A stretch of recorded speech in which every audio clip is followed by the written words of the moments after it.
If you want a loan from a bank or a mortgage, they're going to go to town on assessing your creditworthiness. But what I don't understand is why people don't do the same when it comes to choosing a bank to put their deposits in, or better yet, even choosing which country that they want to store their money in.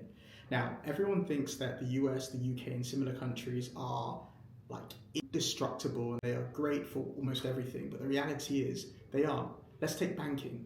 Now, in the US, there's something called the FDIC, which is just a government organization which ensures depositors' money in bank accounts. And they insure up to $250,000 per each account holder across the entire US. Now, what that means is that if there is a default of a bank, the FDIC step in and pay up to $250,000 per account holder.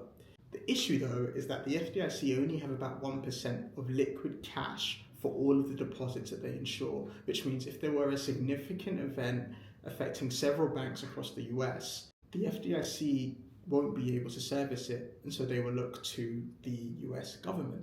The problem is the US government has $36 trillion worth of debt, so where are they going to get money from? And that's how the spiral continues.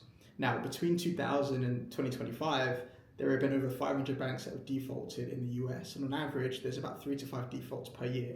Now, you take the United States and you compare it to a country like Singapore, which in modern history has never had a bank default at all. And so Singapore, as an option for secure, protected, stable banking, might be a better option for people who are considering putting and parking a large sum of capital somewhere that they know that it's relatively stable and secure.